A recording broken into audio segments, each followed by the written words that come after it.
Sir Jaganmohan Reddy గారు ఢిల్లీ వెళ్ళి ధర్నా చేయబోతున్నారు కదా. అయితే జగన్ గారు ఎప్పుడు కూడా ఇంత పెద్ద స్టెప్ అయితే ఎప్పుడు తీసుకోలేదు.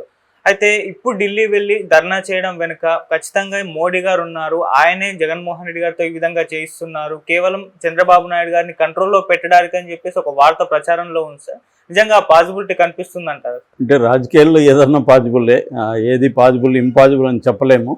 బట్ మనం మామూలుగా లాజికల్గా ఆలోచించినప్పుడు జగన్ ఇంత తీవ్రమైన నిర్ణయం ఎందుకు తీసుకున్నాడు అని చర్చ అయితే with in the YCP and బయట చర్చ జరుగుతుంది. ఎందుకంటే నిజానికి ఖచ్చితంగా తెలుగుదేశం వాళ్ళు రెవెన్యూ మోడ్లోకి వెళ్ళిపోయారు డే 1 నుంచి. అది చేస్తున్నారు. కాకపోతే తెలుగుదేశాన్ని సపోర్ట్ చేసేవాళ్ళు ఇది ఇంకా ఫస్ట్ లుక్ పోస్టరే కానీ ఇంకా చాలా విషయాలు ఉన్నాయి.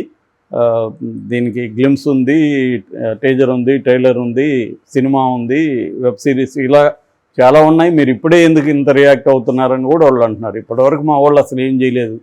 నిజానికి అసంతృప్తిగా ఉన్నారు తెలుగుదేశాన్ని సపోర్ట్ చేసే వాళ్ళందరూ కూడా. చంద్రబాబు ఈ పార్టీకి దూకుడిగా వెళ్ళిపోయి ఎమ్మెల్యేలని, నానిల్ని, వంశీల్ని అంతా లోపలేసేయాలి కదా అన్నట్టుగా వాళ్ళు ఆలోచిస్తున్నారు. బట్ చంద్రబాబు ఒక స్ట్రాటజీతో వెళ్తున్నట్టు కనబడుతుంది. ఆల్రెడీ ఫస్ట్ వికెట్ ఈరోజు నాగార్జున యాదవ్ని అరెస్ట్ చేశారు.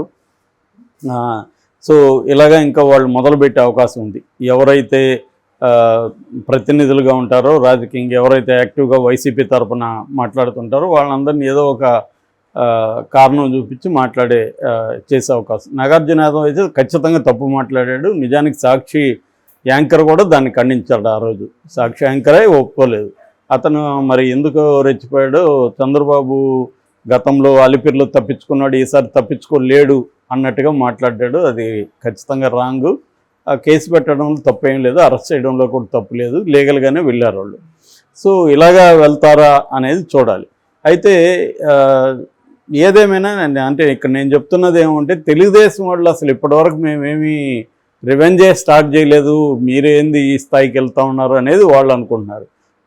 కానీ జగన్ పాయింట్ ఆఫ్ వ్యూలో ఆల్రెడీ 36 మందిని మా వాళ్ళని చంపారు, 300 మంది మీద హత్యాయత్నాలు జరిగాయి, దాదాపు 2000 పైన దాడులు జరిగాయి, 1500 మంది ఒక పల్నాడు నుంచే ఫ్యామిలీలు పారిపోయారు, ఓవరాల్గా 2700 మంది పారిపోయారు అనేది వాళ్ళు ఒక లెక్కలు చెప్తున్నారు. దానికి అనిత నిన్న ఛాలెంజ్ చేసింది, 36 మంది ఎక్కడ, ఓన్లీ 4 ఇప్పటి వరకు హత్యలు జరిగాయి, ఆ 4లో తెలుగుదేశం వాళ్ళే 3 అని చెప్పి. 36 మంది లెక్క లేకపోతే నేను జగన్ మీద చర్యలు తీసుకుంటాను. 36 మంది రేపు జగన్ ఇచ్చినా కూడా ఏం ఒప్పుకోదు కదా, ఎలాగూ అవన్నీ రాజకీయ హత్యలు అని ఒప్పుకోదు కదా, మరి ఎందుకు అడగడం?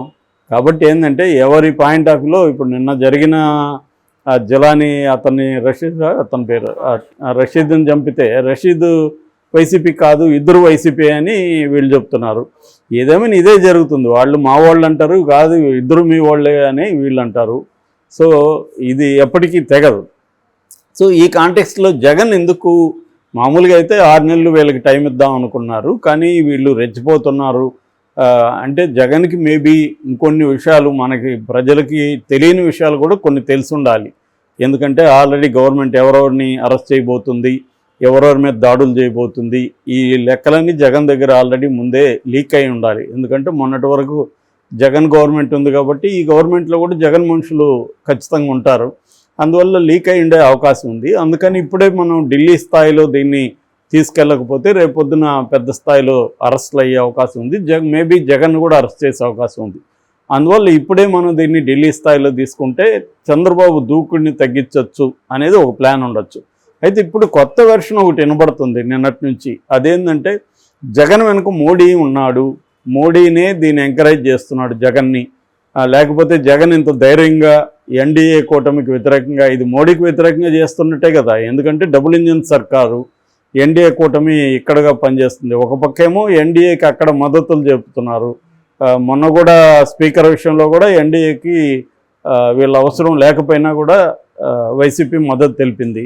అట్లాగే ఇప్పుడు కూడా వైసీపీ రాజ్యసభ ఎంపీలు కావచ్చు, 4 లోక్సభ ఎంపీలో కావచ్చు, వాళ్ళంతా కూడా మోడీకే మద్దతు తెలుపుతున్నారు. సో ఈ క్రమంలో ఇతను వెళ్ళి ఢిల్లీలో ఇప్పుడు చేస్తే దీన్ని నేషనల్ మీడియా ప్రొజెక్ట్ చేస్తుందా, లేకపోతే ఇండియా కూటమి సపోర్ట్ చేస్తుందా, ఈ విషయాలన్నీ ఇవాళ చర్చకు వస్తున్నాయి. అందువల్ల దీని వెనక మోడీ ఉన్నాడు అన్న చర్చ నడుస్తుంది. అయితే మోడీకి అవసరం ఏంటి?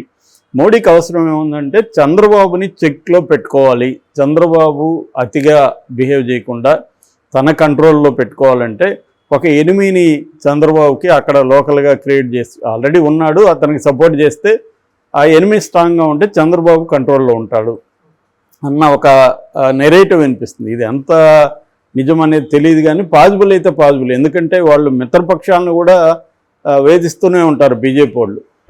మిత్రపక్షాలను ఏమి వాళ్ళు నెత్తను పెట్టుకునే చరిత్ర బీజేపీకి లేదు. మిత్రపక్షాలను తమ కంట్రోల్లో పెట్టుకోవడానికి అనేక రకాల వ్యూహాలు వాళ్ళు పన్నుతూనే ఉంటారు. మనకి తమిళనాడులో చూసాము, తర్వాత మహారాష్ట్రలో చూసాము, పంజాబ్లో చూసాము, ఒరిస్సాలో చూసాము. ఈవెన్ జగన్ కూడా ఈ 10 ఏళ్ళు జగన్ సపోర్ట్ చేస్తూనే ఉన్నాడు, కానీ జగన్ మీద ఎప్పుడూ వాళ్ళు ప్రేమ ప్రకటించలేదు. జగన్ మీద ఉన్న కేసుల్ని వాళ్ళు ఎప్పుడూ కూడా డిస్పోజ్ చేయలేదు. ఇప్పటి వరకు జగన్ కేసులు అలాగే ఉన్నాయి. అదే ఇలాంటి ఈడీ అండ్ సిబిఐ కేసులు ఉన్నవాళ్ళు ఎన్డీఏ కూటమిలో లేకపోతే బీజేపీలో చేరితే మాత్రం వాళ్ళకి క్లోజర్ పిటిషన్లు వేసేస్తారు ఈ 2 ఏజెన్సీలు. కానీ వీళ్ళకి అది జరగలేదు జగన్కి. అంటే జగన్ని వాళ్ళు తమ కంట్రోల్లో పెట్టుకోవడానికి ట్రై చేశారు తప్ప జగన్ మీద ఎప్పుడు ప్రేమ చూపించలేదు. అట్లాగే రేపు అవసరం వచ్చినప్పుడు జగన్ ప్రత్యర్థిగా ఉన్న చంద్రబాబుతో కూడా వాళ్ళు పొత్తుకెళ్ళి చివరికి జగన్ని ఓడించడానికి వాళ్ళు కూడా కృషి చేశారు. సో క్లియర్గా ఏంటంటే వాళ్ళకి మిత్రుడా శత్రుడు అనేది మనకి ఎంతవరకు పనికి వస్తుంది, మనం వాళ్ళని ఏ స్థాయిలో పెట్టుకోవాలి అన్న వ్యూహమే బీజేపీకి ఉంటుంది. సో అందువల్ల చంద్రబాబుని కంట్రోల్లో పెట్టుకోవాలంటే జగన్ అనేవాడు బలంగానే ఉండాలి అనేది వాళ్ళు ఫీల్ అవుతున్నట్టుగా చెబుతున్నారు. సో అందుకని జగన్ని ఢిల్లీ స్థాయిలో తీసుకురావడానికి వాళ్ళు కూడా పరోక్షంగా మద్దతు ఉంది. అందుకనే పార్లమెంట్ సమావేశాలు జరుగుతున్న సమయంలో జగన్ స్ట్రాటజిక్గా అక్కడ ప్లాన్ చేశాడని చెప్తున్నారు. మామూలుగా జగన్ ఏం చెప్పాడు, ఇది ఒక శాంతి భద్రతలు ఘోరంగా ఉన్నాయి, ఆంధ్రప్రదేశ్లో రాష్ట్రపతి పాలన పెట్టాలి, ఈ డిమాండ్తో మేము వెళ్తున్నాం, దేశంలో ఇతర పార్టీలు కూడా దేశమంతా మాకు సపోర్ట్ చేయాలి అనేది కూడా అడిగాడు. ఇతర పార్టీల మద్దతు కూడా. తన బలగం కూడా ఇక్కడ ఏంటంటే 11 మంది ఎమ్మెల్యేలు, 9 ఎంపీలు, 11 మంది రాజ్యసభ సభ్యులు, 9 లోక్సభ సభ్యులు, 8 మంది ఎమ్మెల్యేలు, 45 మంది ఎమ్మెల్సీలు, వీళ్ళందరూ మొత్తం 60 మంది ప్రజాప్రతినిధులు పాల్గొంటారని చెప్పాడు. యాక్చువల్గా వాళ్ళకి ఎమ్మెల్సీలు ఉన్నది 35 మంది పార్టీ తరఫున, నామినేటెడ్ వాళ్ళు 6 మంది, ఇండిపెండెంట్ 9. మరి నామినేటెడ్ 6 మంది ఇండిపెండెంట్లు కూడా జగన్కి సపోర్ట్ చేసి ఢిల్లీకి వెళ్తారా అనేది మనకి రేపు కానీ క్లారిటీ రాదు. అంటే ఇది ఎల్లుండి జరగబోతుంది. రేపు ఈవినింగ్కి వీళ్ళు వెళ్తారు, ఎల్లుండికి కానీ మనకి క్లారిటీ రాదు ఎంతమంది అయితే. కానీ ఓవరాల్గా అయితే జగన్ తన ప్రజాప్రతినిధుల బలాన్ని, నాయకులను అందరినీ అక్కడికి తీసుకెళ్తున్నాడు.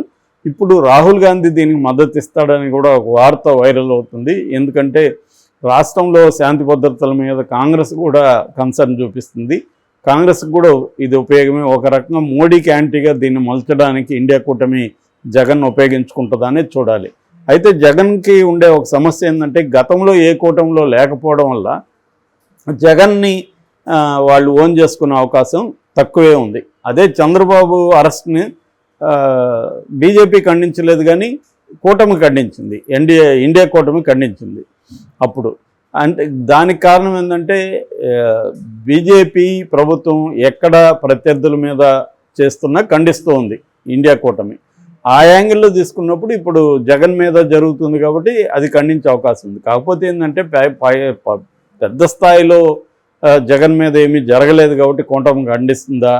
ఎందుకంటే ఆల్రెడీ ఇక్కడ షర్మిల పెద్దగా దీని మీద ఖండించలేదు, మొన్నెప్పుడో ఒక మాట అనింది తప్ప, అది కూడా వాళ్ళ పార్టీ వల్ల కాదా అన్నట్టుగానే మాట్లాడింది ఆమె ముందు నుంచి కూడా చంద్రబాబు పట్ల ఒక మెతక వైఖరిని అవలంబిస్తుంది. బట్ కాంగ్రెస్ అది చేయట్లేదు.